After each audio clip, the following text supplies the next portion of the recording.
this webinar is scheduled for an hour, and I do want to say up front it is fairly content heavy. So I'm going to ask you to pay close attention, and if you need to grab a soda or have a coffee handy, that might help, because it will require a good deal of focus and attention, because we want to make sure you understand all the ins and outs so you have a successful recruiting experience. And then all this information will be available to you afterwards. I'll be sending out the PowerPoint of the presentation. If we are successful in recording the presentation, I will be sending that out as well.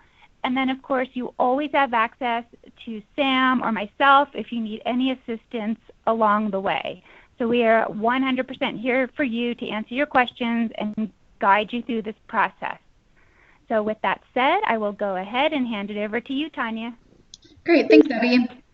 So I'll start by saying that at this point I have shared my screen, and I've got the beginning of our VISTA recruitment training up on the screen. Is there anybody that cannot see my screen at this point?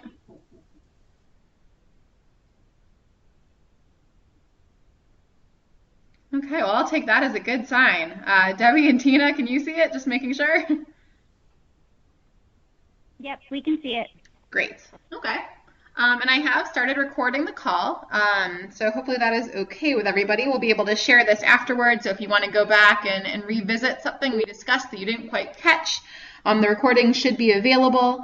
I am going to ask people to keep their phones on mute during the presentation, but if you have a question about something that I'm covering, feel free to take your phone off mute and just go ahead and ask that question. I fully expect that you will not immediately understand every single thing that's being covered today, so questions are welcome. As Debbie said, we do have a pretty full agenda for the day. I'm not going to go into a great detail about everything because we have all kinds of written resources to back up what we're covering today. So we've got screenshots of how to enter things like your VISTA assignment descriptions and opportunity listings. We've got some cheat sheets for helping you to figure out what types of information need to be entered as well. So, if you're feeling like you didn't quite catch everything that you'll need to complete, just know that you have written resources as backup.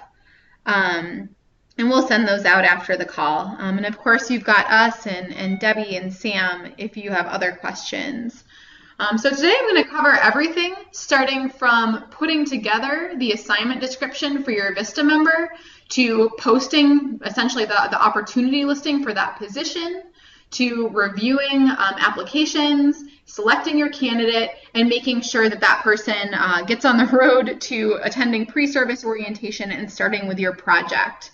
And so what we cover today will really get you through the next few months of posting your positions, identifying your candidates, and selecting them. All of this starts with the VISTA assignment description. This is the position description for your member or members if you're getting more than one, I'm not sure. But basically this is their work plan for the full year. It includes a goal for their year and objectives and activities. This assignment description is used to help them figure out what they're doing over the course of the year, and it also helps you track performance. People often, some people might just use these when they're recruiting, but that would be a poor decision. The idea behind these is that you use them throughout the service year. And so some people will do bi-weekly check-ins, some people will do monthly check-ins to say, hey, let's review what you've got in this position description and then how well you're doing on achieving it, or what I can do to help you, work through some of these objectives and activities. And so, if you've had VISTAs in the past, you should be fairly familiar with these. But if not, we will walk through the components of a VISTA assignment description in the next few slides. So what I've got up on the screen is just a sample VISTA assignment description. And there are a few key components that I want to point out. The first is your position is going to have a title. This would be, the title that you're going to use for the position when you're advertising it. For others in the My AmeriCorps portal. But the important thing to know here is it's really helpful to include the word NeighborWorks in your title so that when we're reviewing this VISTA assignment description, we'll know that it is being submitted as part of the NeighborWorks VISTA project. A little further down, you've got some information specific to the project and a focus area for the position. And then you really get into the meat of the assignment description. You've got a goal for what that person's going to be working on during their service term. And then you're going to have multiple objectives and sets of activities that will help that person achieve the goal of their project. So what makes a good VISTA assignment description? The first thing is that it should be sufficiently detailed so that the member understands what they are expected to do and achieve during their service year. There should also be clear connections between the goal of the position and the objectives and activities. If you write up a position where the goal is to, develop a social media plan for the agency and then help to implement it and develop social media processes, but then your objectives talk about things like volunteer recruitment and grant writing, that's going to kind of throw things off because your objectives and activities really do need to relate back to your goal. We also want to make sure that these assignments include activities that will provide professional development and leadership opportunities for VISTA members. And so when we're looking at these assignment descriptions, we want to make sure that you're not just looking for someone to do data entry and just help with some basic administrative tasks. We really want to see that you are positioning this person to make a real difference in your organization and the community, and that what they're going to do will help them develop as professionals in the nonprofit field. Finally, we're looking to make sure that the assignment description can be reasonably completed in a single year. I've seen assignment descriptions come through that talk about having the person develop and implement a social media plan and launch a new program and evaluate that program and do some grant writing. And at some point you have to think to yourself, would I hire a staff member in my organization to work on these 5 different things? So you really want to focus on what can this person reasonably accomplish during the year, and then how do all their activities come together into a unified goal for that position.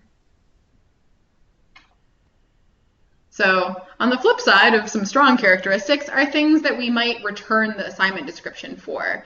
When you submit these assignment descriptions, my office actually approves them before you are able to attach them to a VISTA member or assign a VISTA member to that assignment description. And so the top reasons why we're likely to send assignment descriptions back for rework include a lack of detail. If you have an assignment description with an activity that just says recruit volunteers for our programs, that's not giving us enough information to understand what that VISTA member, really the scope of that VISTA member's work. And it's also not going to be enough for the VISTA member to understand even where to start with volunteer recruitment. So we are looking for a good level of detail. We also want to make sure that there's appropriate amount of work for that person to do during their service year, which I already covered. We want to make sure that your assignment descriptions include only appropriate activities, and they don't include things like direct service or inappropriate activities. For example, if we see an assignment description that says, that has an activity that's other activities as assigned, we're likely to send that back and ask for that to be removed, because we do want these assignment descriptions to be specific enough that we know what that person will work on. So we would ask people to remove things like other activities as assigned. Certainly, if we see a direct service in there or something like watch kids during weekly meetings, those things are not going to fly. And we do review these assignment descriptions in pretty careful detail. And then the last thing we want to make sure of is that, we'll send this back if we don't understand how the activities in this assignment description relate to the objectives. And so if you are asking a person to evaluate a program, and then you also mention maybe creating some educational materials about that program, we might send your description back and say, hey, evaluating or creating these promotional materials is an appropriate activity, but it really doesn't fit under an evaluation objective. Perhaps you want to create a separate objective for that evaluation activity.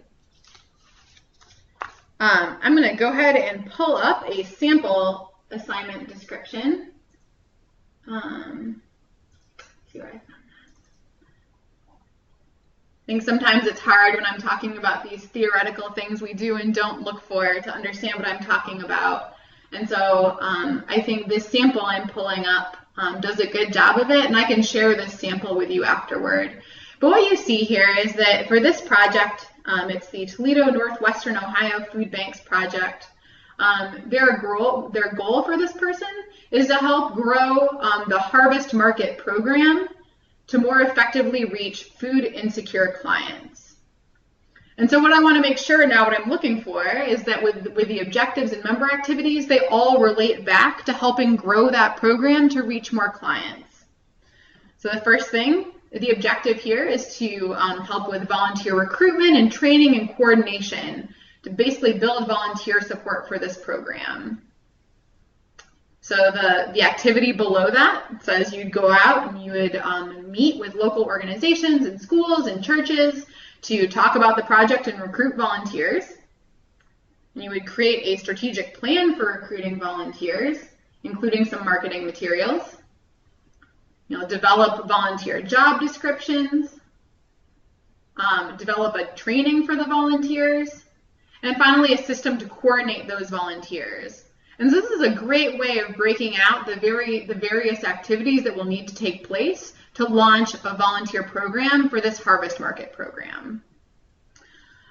There's a separate activity or a separate objective and set of activities which involves partner outreach to keep their partners engaged.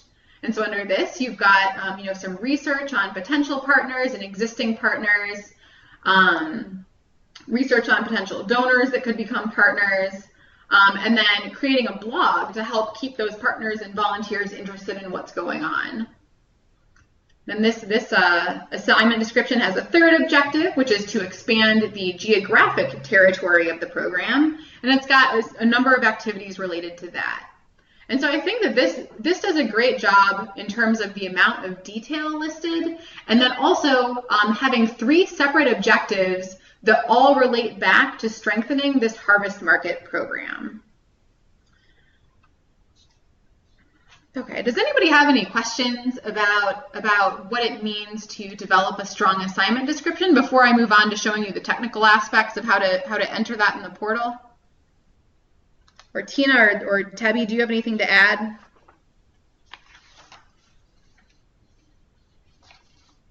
Hey, Tanya. No, I think you've covered it real well. We've actually been working with a number of folks to help already do some preliminary work in refining their VADs. So hoping that when it comes time to submit an eGrants, we will have very few returned, but people have been really good about doing their due diligence and following up with recommendations and feedback from the reviewers.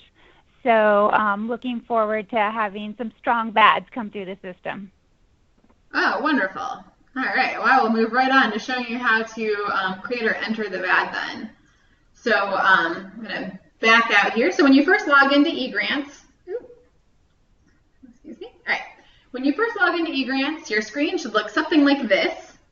And you're going to go over to Portal Home, this button right here, and you're going to click on Portal Home. And then from there, you're going to click into the recruitment workbasket. And you might have some, you're likely to see fewer options than I do just because there are different permission levels, but we're all headed toward the recruitment workbasket for the VADs. And don't worry about trying to like frantically memorize this path to get here because we do have some screenshots and written instructions for this as well. Once you enter the recruitment workbasket, you'll see 3 tabs: pending applications, service opportunities, and VADs. We're going to talk about each of these tabs today, but for now I'm going to go over to the VAD section. And when you're ready to create your VAD, you're going to scroll down to the Create New VAD button and click on it. And then this opens up all of those fields you saw in that sample ad I just showed you. So the first thing you need to do is select a project period. You're going to select the only one that's available, which is the, it says 2017-2018, but that we fall within that time period right now, so that's what you'll select. For the VAD title, we already talked a little bit about that, but basically you're just going to put together the title for your position and then include NeighborWorks in that title so that we understand that this is a VAD for a NeighborWorks site. So I'm going to say Community Engagement Coordinator, NeighborWorks. Next, you're going to add your site name. This is the name of your organization. So I'll put, let's see, At Home by Hi as my site name. The next thing I need to do is select a focus area. These focus areas are the Corporation for National and Community Service focus areas that apply to all of our national service programs. But for the VISTA assignment descriptions in particular, you have what you're most likely to select is economic opportunity here, which would include things like affordable housing, financial literacy, workforce development programs. All of those would fall under economic opportunity. But we've also got healthy futures if you happen to be working in a health access organization or education. We ask that you not select environmental stewardship or capacity building. Environmental stewardship is not one of the focus areas for VISTA, and capacity building is certainly appropriate, but it's not very specific about what type of program that person will be supporting. You can select a second focus area if your person's going to be working on, say, both affordable housing and some kind of health access. You might select two, but you really only need to select one. And then just below that, you're going to enter the goal of your project. This is what we talked about earlier as being, like what the goal for that person for the year, or like the bigger picture goal. Below that, you have the first objective listed. You can enter as many objectives as you want, but when you first enter the Create New VAD screen, there's only one objective available. So for each objective, you need to select a performance period, and what that means is it's your best estimate as to what time or what percentage of the year that person will spend on that activity. And so, for example, if my first objective is that the person do research on the type of program that I want them to develop, I might say to myself, okay, that's going to take, maybe the first 3 months of this person's assignment. And so if they're starting on August 27th, then I'm going to say it's going to take from August 27th through November 27th. And you don't have to worry if you don't have like an exact, precise estimate. We're really just looking for your best guess as to about how much time each objective will take for the person to complete. It's possible that some objectives you expect will take the whole year, and in that case, you would just put that person's full service term in this performance period box. Below that, you'll enter the objective, and then the member activity. We often expect that there would be more than one activity under an objective, so you can click Add New Activity just below here to add a second activity or even a third activity. And then if once you've got your first objective and activities done, you can click to add your next objective here at the bottom with the Add New Objective button. And now you can see that a second objective and performance period have opened with a new activity. Once you've entered all of the information that you need to enter for your assignment description, you're going to click Save and Submit. Once you do that, that assignment description will appear in the Ohio State Office workbasket, and my team will review that assignment description to make sure that it includes all of the key components that we discussed earlier. So that's the gist of how to enter the assignment description in the portal. Does anybody have any questions about any of the components or the steps you go through to enter this assignment description?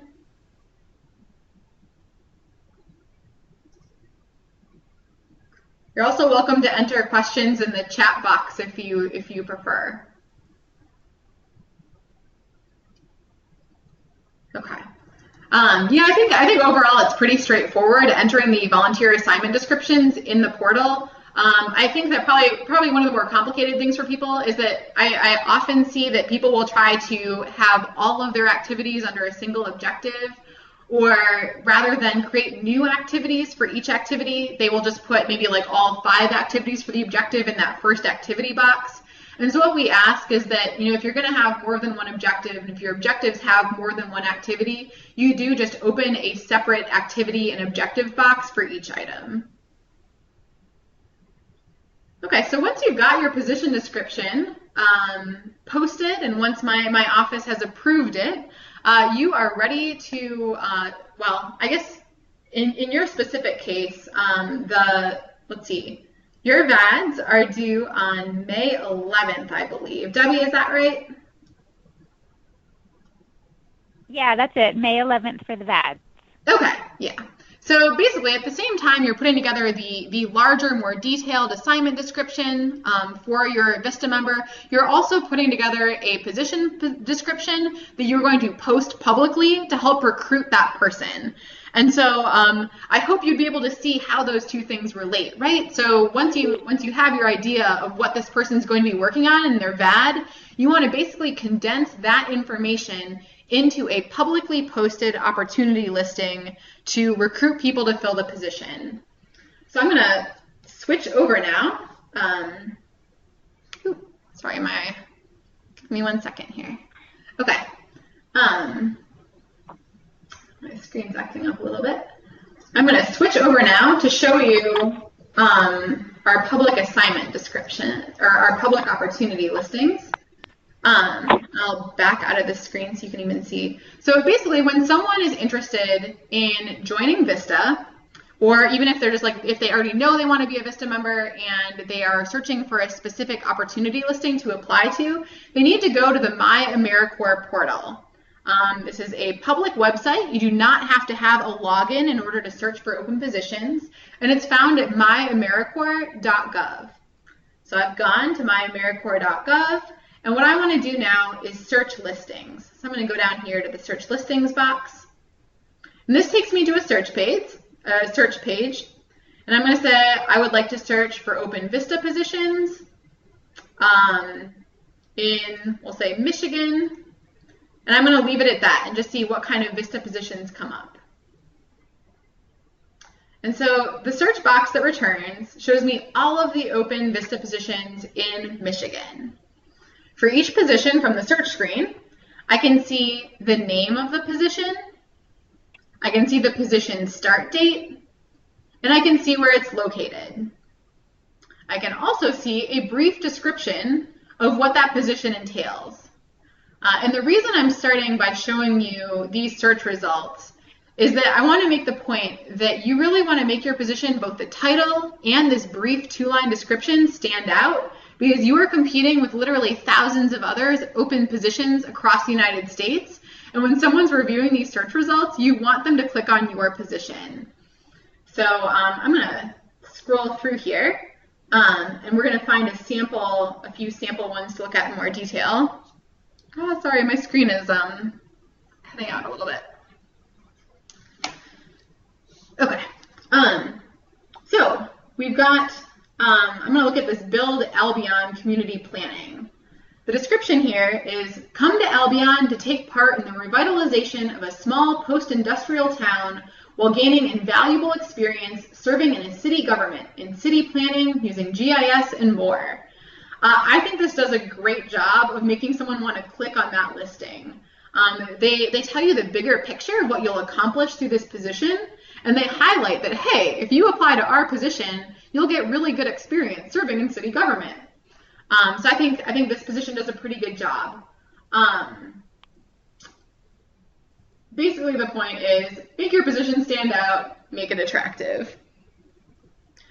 Once you find the position that interests you, you can click on the link to that position to read more.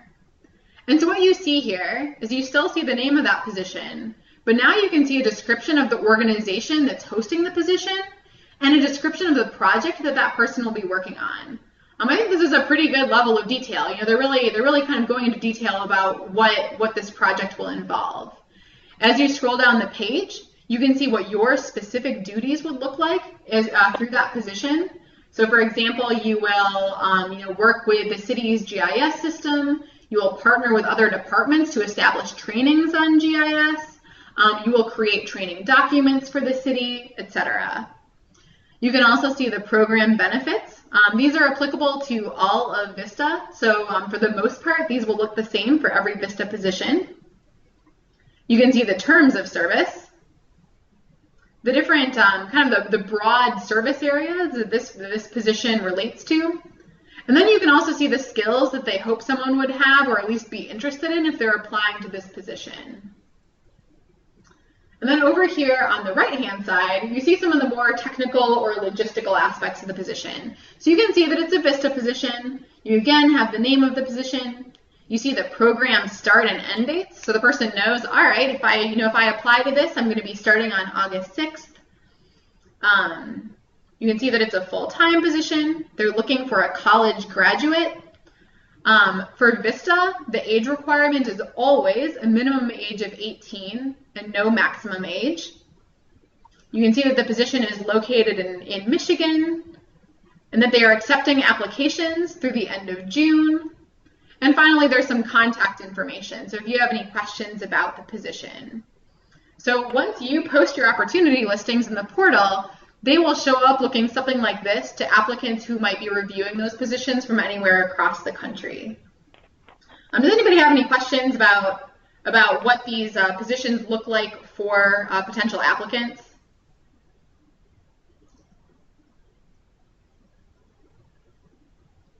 Okay. So what I'm going to do then is I'm going to switch over now and show you what you need to do on the back end in the portal to make your position show up in these search results. So again, I'm going to start from the home page here. I'm going to go to Portal Home. I'm going to click into the Recruitment Workbasket again. And this time, instead of clicking on the VAD tab, I'm going to click on the Service Opportunity tab. And here, I can see the listings that have already been submitted and their status and their location. And then I can also see that I've got the opportunity to create a new opportunity listing. And so I'm going to click on Create Opportunity Listing to create mine. It is at this point that it's helpful to know that we have a detailed cheat sheet that's basically a 2-page document that tells you what to put in nearly all of these boxes here so that you're not guessing about things like the project start and end dates or the term of service. But I will go through these quickly just to show you the gist of it. So the first thing, you're asked if you want to make this listing available now. And the answer is yes, because you are ready to start recruitment. For the project name, you're going to enter the name of your position. So maybe Community Engagement Coordinator. If you want, you can enter a geographic location or the name of your organization. You have some flexibility in the project name, and the best practice is really just to avoid acronyms that people won't understand or like weird ways of shortening the words to make the character limit. Basically, you just want to pick a title that's going to make someone want to click into it when they are looking through the listings, and also one that's specific enough that people will understand more or less what that person will be working on.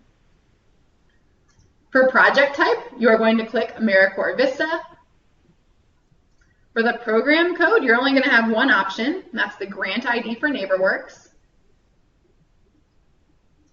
For start date, everybody is going to put August 27th, 2018, which is their start date with your organization, and they're going to end service exactly a year later, on August 26th of 2019. Again, this is a full-time position, so you're going to make sure it's full-time. You will put your contact information in this contact information box. If not yours, then whoever at your organization will be kind of managing the recruitment process and answering questions about that position. So I'm going to go ahead and put my information in here. You are required to put in a contact phone number. And then you are not required to enter an email address, but I do recommend that you include an email address so that if applicants have questions about the position, they can contact you. Go ahead and put my organization's website in here. Next, I'm asked to select what state the position is in. So I'm going to go ahead and scroll through and select Ohio. And then my position is in the Columbus area, and Columbus is not one of the metropolitan areas that's listed on this drop-down list, so I'm going to leave this blank. In our cheat sheet, we have a full list of what metropolitan areas people can search, and so if you happen to be located in one of those, you can select that metropolitan area too. I'm going to click Next. Oh, shoot. You are required to put in your zip extension, which I did not do. Let's see.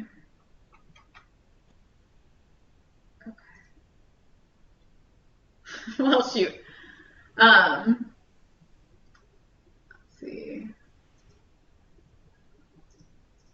Okay.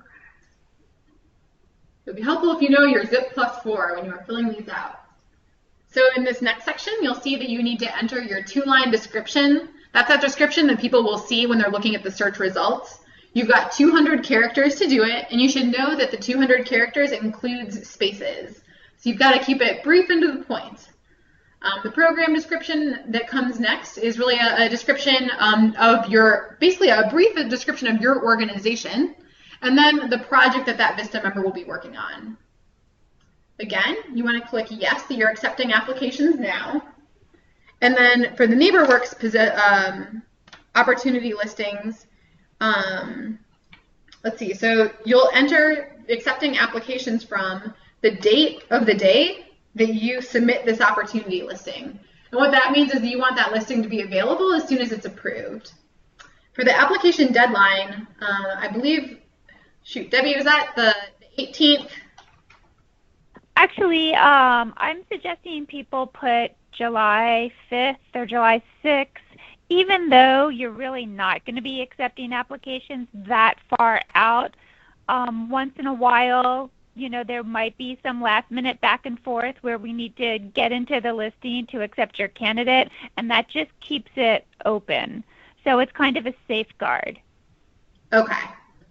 Great. So yeah, and we'll in that NeighborWorks opportunity listing little guide or cheat sheet we send you, we'll put that July 5th date in there, so you'll know exactly what to enter.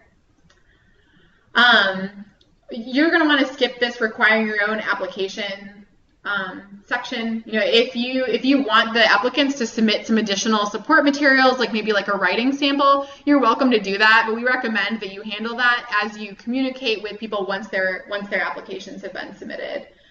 In terms of program benefits, these are pretty standard across all VISTA programs, as I said, and so we're going to just give you the exact list of which of these items to select, and you're just going to hit Control, and then you're going to go down the list and select the benefits that we provide for you to select, basically.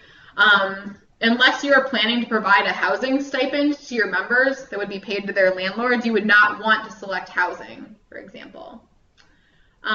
So below that are the terms and conditions. All VISTA members are permitted to attend school during off hours and to work at another job during off hours, and so we ask that you select both of those terms and conditions. And then depending on the nature of your organization, where you're located, what the VISTA member will be working on, you may or may not want to say that you recommend that they have a car. That's really up to you. So I'm going to select car recommended for this particular position.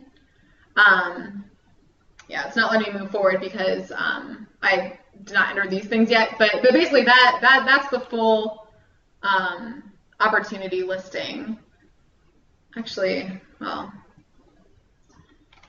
let me see if I can get away with entering a tiny bit here just so I can show you the few items on the last page. Oh, shoot.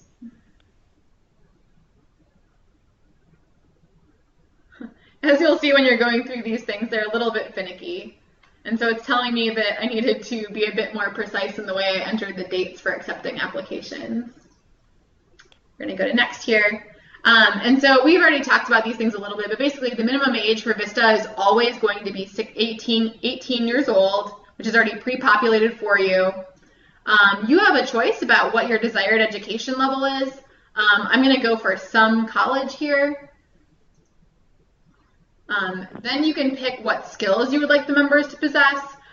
You're welcome to pick as many of these as you think are applicable. In some cases, when people are doing that advanced search to find positions of interest to them, they can search by skills. And so it benefits you to select the applicable skills here because your position will show up in more search results. My position doesn't have a language requirement, so I'm just going to skip that. The what will your AmeriCorps member do is the member duties section. And here you just want to be specific about what this person is going to work on. And you can also include information about what kinds of skills you might want that person to have. Please note that your member duties in this section should look very similar to your volunteer or your VISTA assignment description. We expect that basically whatever you're posting publicly about this position will match what you actually want that person to do later. I'm going to enter a little bit here just so that we can keep that going. And then the next thing is the field of service. Again, you're going to want to look through this list and find any of the fields of service that are applicable to your position. Again, when VISTA applicants are looking for new positions, they might search by service area. And so it behooves you to select any applicable ones for your program because it means that it's likely to show up in more search results. And then finally, you're going to enter your name in the Submitted By box and click Save. When you do that, that opportunity listing will then appear in the Ohio State Office workbasket, and someone from my team will review that listing and approve it. We oftentimes will approve positions as written, but occasionally we might return an opportunity listing if it has insufficient information in the member duties or the program description column, or if it contains inappropriate activities. So like I've had a few positions this year that I returned because they said things like act as administrative assistant to the executive director, which definitely does not work out for us.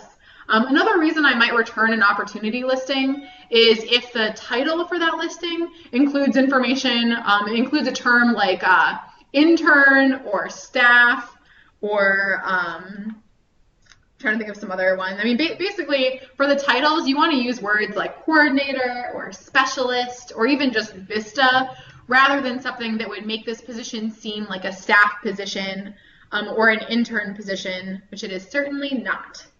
So that covers how to enter your opportunity listing in the portal.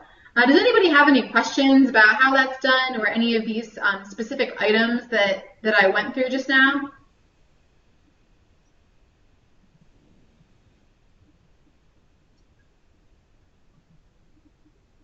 Yeah, so Debbie pointed out that the opportunity listings are due on May 4th. So you should have it entered and submitted by May 4th. And then Tina made clear that you should submit your specific state in the state where the member will be serving. And then Tina also noted that what happens is when you submit the opportunity listing, it goes to the state office workbasket, and then my office will review the listing and provide feedback to Debbie, and then she'll get in touch with you if there's something that needs to be updated. Okay. So that takes us through submitting the listing. The PowerPoint that I prepared has some screenshots of different parts of the listing. And so I'm going to skip those screenshots right now because we don't need them. But just know that when I send out this PowerPoint after the presentation today, you'll be able to see those screenshots. I'm going to hop forward through the screenshots here. Okay. And so basically what we've covered so far helps you to begin selecting your candidates. You are entering your opportunity listing in the portal, you are entering your VISTA assignment description in the portal, and you're getting those approved. And you can see that we've got the due dates on here too. Once your opportunity listing goes live, you will start receiving applications. And I'm sure that Debbie's covered this or that it's available in some of your other materials, but you should not just rely on your position being live in the portal to acquire applicants. You should really be going out into your community and doing your best to recruit people outside of the portal system too. When you do that, you're likely to get a combination of people that have maybe stumbled across your listing in the portal, and then other people who heard about your listing in the community and then followed the link to that listing to apply to it. So once you've got your applications coming in, you're going to want to log in to look at those applications. Again, you're going to go to eGrants. You're going to again go to that portal home on that home page there, and again you're going to enter the recruitment work basket. At that point, you're going to select the third tab in that recruitment work basket, which is the pending applications tab.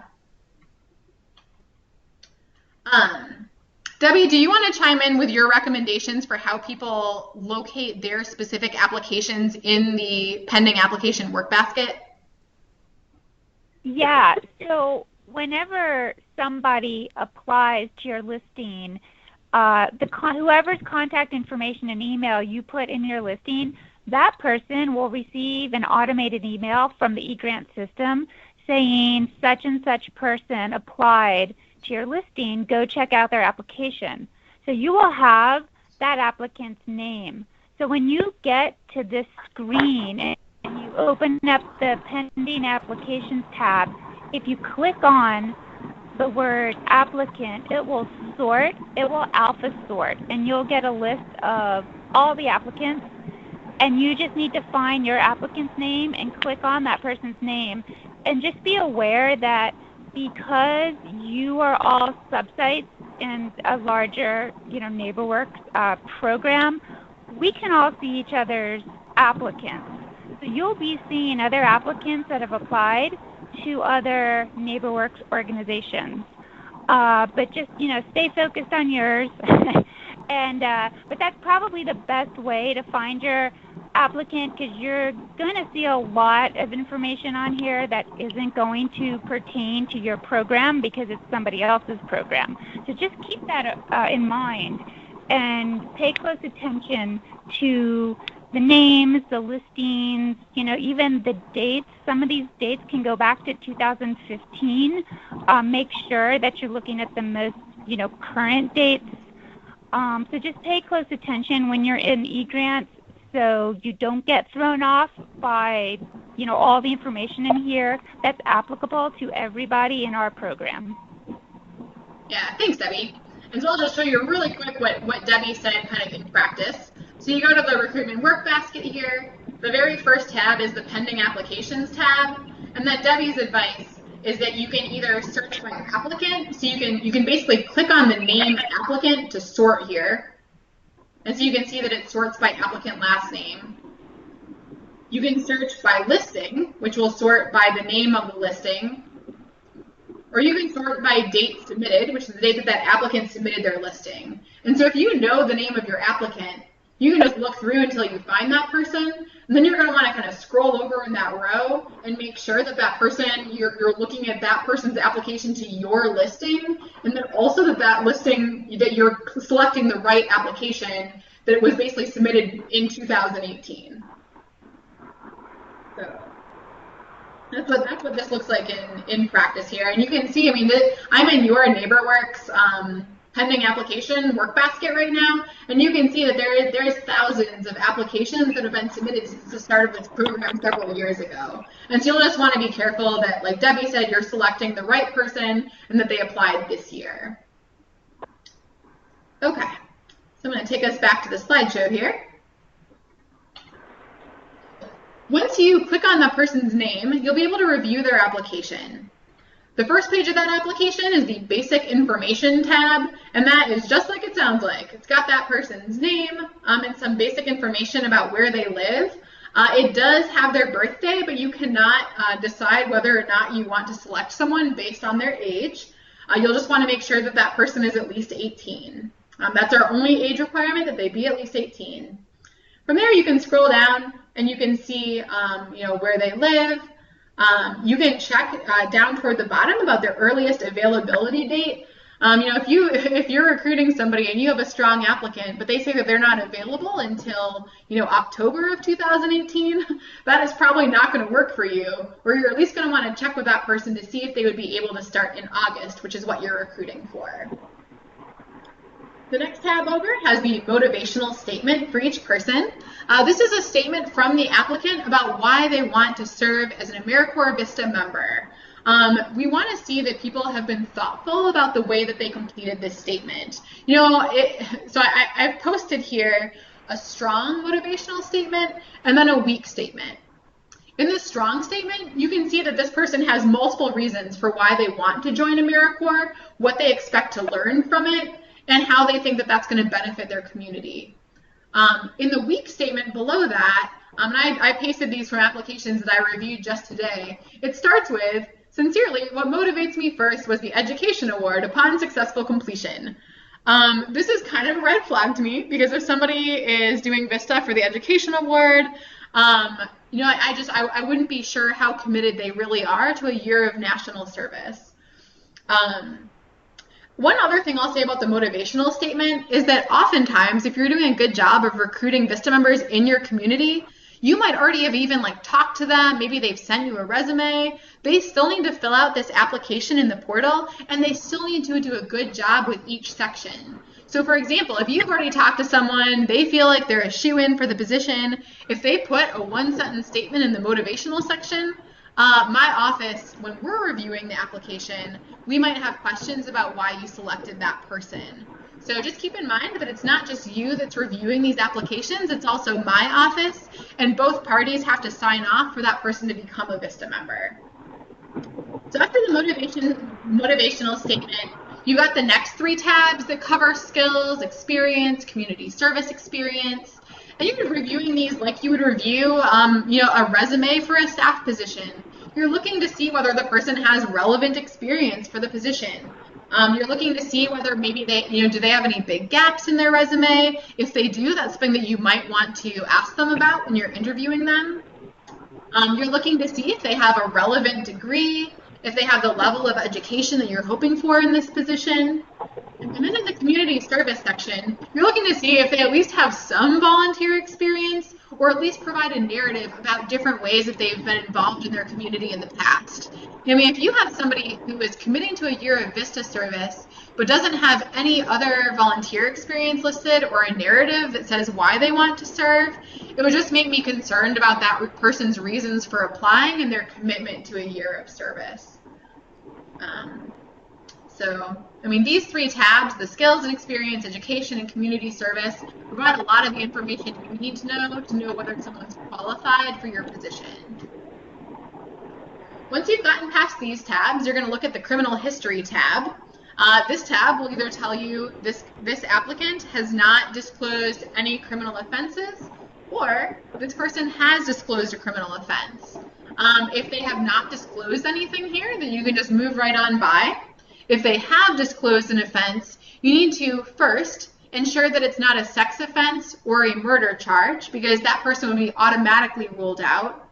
And then if it's a lesser offense than that, just know that if you select this person as your candidate, you will need to complete a criminal history justification for that person.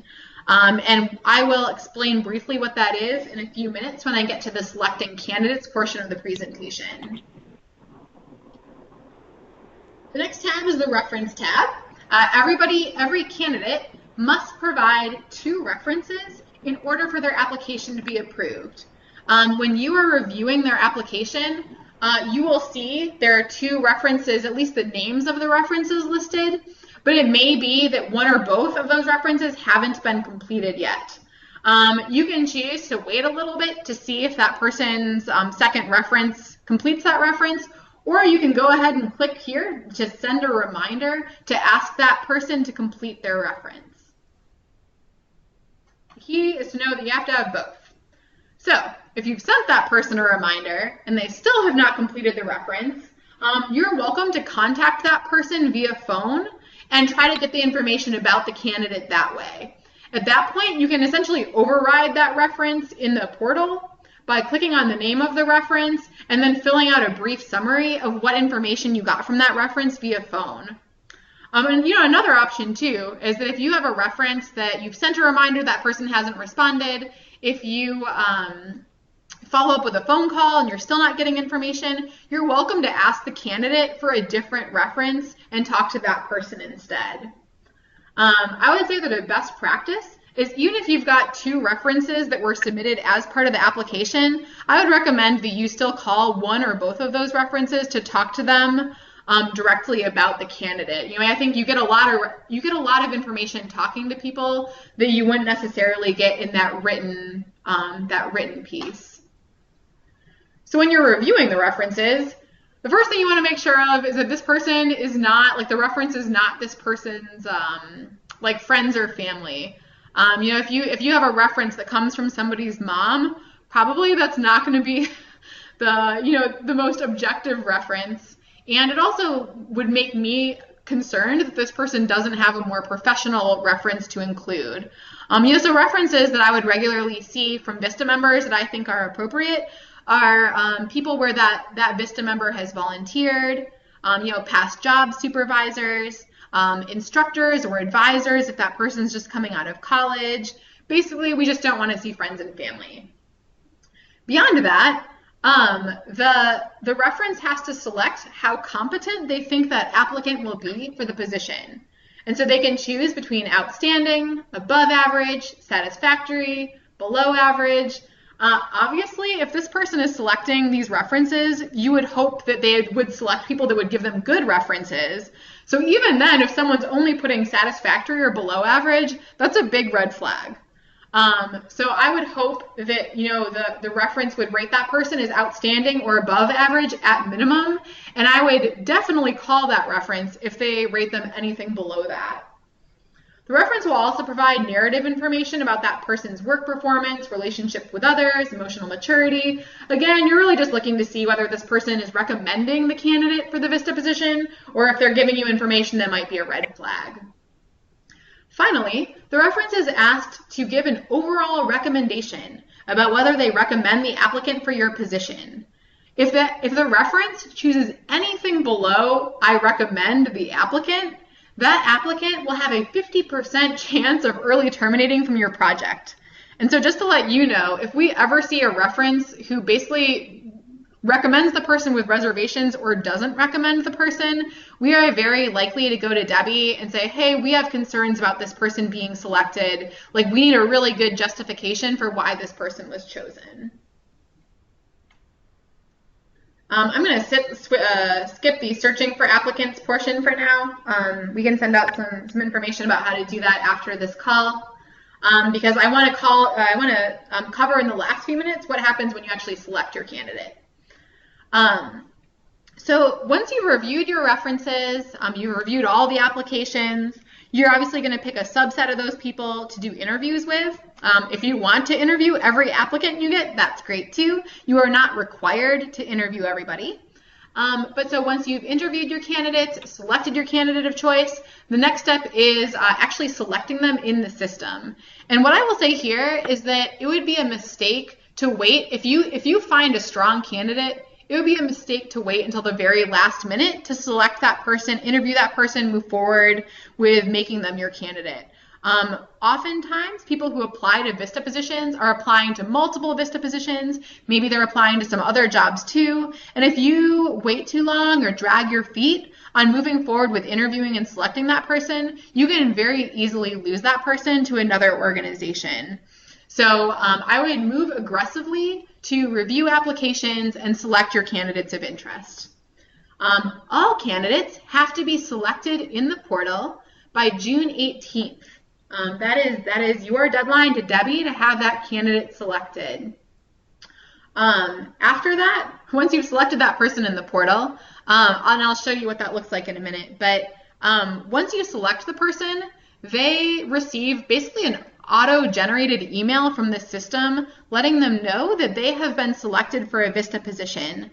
I do not recommend that be the only notice that person gets that they've been selected. So once you've selected your candidate, once you've kind of filled out that little selection form in the portal, I recommend that you also contact that VISTA candidate to let them know that you've selected them and you're really excited for them to come on board. I'm going to switch over and show you really quick how to do that. So I'm just going to click into a random application here from your system, and click over to the Sponsor Recommendation Rejection tab. And so we've already gone through all of these other tabs of the application. The last one is the Sponsor Recommendation tab. When you scroll down, you'll see a career plan eligibility. Just ignore this. The important thing to look at is there are several required fields that you have to enter information about why you're selecting this candidate. The questions are pretty self-explanatory, so I'm not going to go into them. But basically, like, why are you picking this person? What relevant skills do they have? And what, if any, weaknesses do you see? It's important for you to at least add a sentence or two into each of these boxes so that we have a good understanding of why you selected this person out of all of the applicants that you had available to you. So you're going to fill out these required sections here. The next thing you're going to do, and this is very important, is you are going to select the VISTA assignment description that you selected for this position. You will see a long list of VADs, and you need to make sure to pick your specific VAD with your specific VAD title.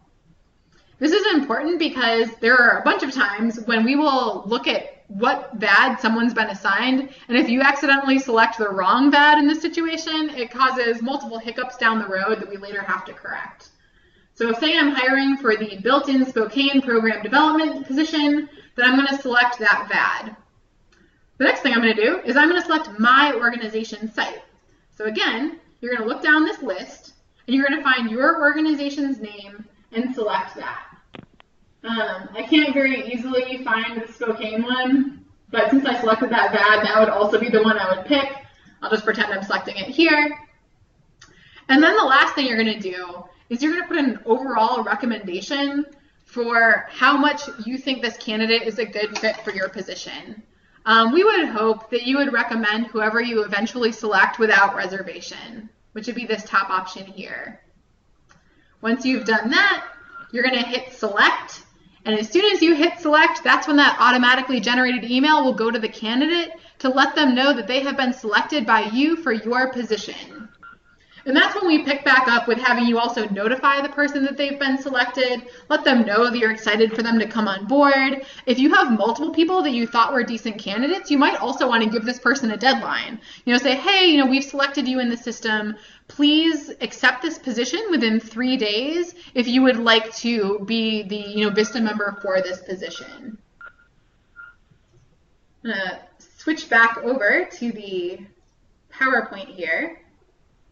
So once you've selected the person, once you've checked in with them and they've accepted the position, it's time to kind of make things official on our end by sending Debbie a VISTA nomination form for your candidate. I'm not going to go over this form in detail today because we're short on time, but it's a pretty straightforward and brief one-page form that just tells Debbie some basic information about who you selected. Debbie will send that to us. My office will go ahead and review that person's application. We'll review your sponsor recommendation on that last tab, and then we will make a decision about whether to approve the candidate. The only reasons we would not approve somebody is if there's some kind of issue with their criminal history, or if it's a bad application, frankly. If the person does not have any relevant experience, if they didn't put time into their motivational statement, we are likely to come back to Debbie and say, we have concerns about this person and we are unwilling to approve them for service without additional information. Once we approve that person, we will place them in the pre-service orientation in August, and that person will be ready to go. So we've only got 1 minute left, and I did not get through everything I hoped to, but this covers the basics of entering your information, reviewing candidates, and selecting your candidate in the system. I'm happy to stay on past too if anybody has questions. Are there any immediate questions or anything Tina or Debbie want to jump in with? Yeah, Tanya, I would just like to add, first up, thank you so much for kind of getting through all the highlights and the real important stuff. I would just like to add that you all know that your deadline to me to get your nomination paperwork in is June 22nd, but the reason that date on this slide right here is the 18th is because I'd really like for everybody to shoot for the 18th in terms of selecting your candidate, because it can take a few days to get all the necessary paperwork together and get that to me by the 22nd. So your absolute deadline is the 22nd, but if possible, please do not wait to try and hurry and rush and do everything that very day, because sometimes it just can't happen.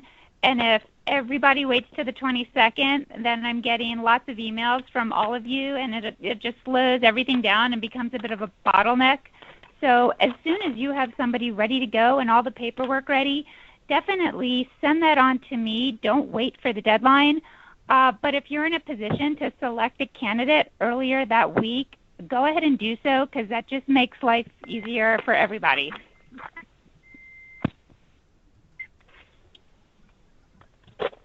Okay. Well, we're going to have a whole bunch of resources, including this PowerPoint, to send out after the call. But, if you have any questions, certainly you can send them to Debbie. You're also welcome to contact me as well. So thank you so much for your time today. And I'll stay on for a few minutes if anybody has questions they want to say on the phone or in the chat. Okay, great. Thanks, Tanya. Thanks.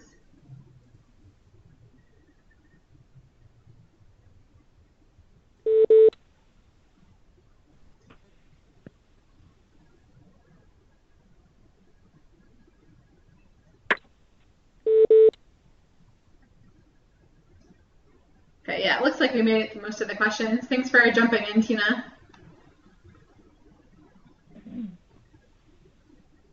Also, for folks still on the line, you have not received that one-page enrollment form that Tanya mentioned earlier. You all received a pretty big email from me just the other day, so I'm trying not to inundate you all with too much at once. You will need that form down the line, so I'll be sending you all that information probably in the next couple of weeks. But right now, you are all focused on your VADs, on your listings, getting that information into eGrants, and then you're recruiting now. Like, don't wait. When folks run into trouble and find themselves up against a tough deadline, it's because they took too long to start their recruitment. So make sure that you're in a position to start right away. Yeah, that's good advice, Debbie.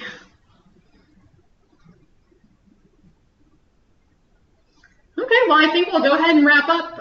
Thanks for your time today, everybody. I'm going to stop the recording now.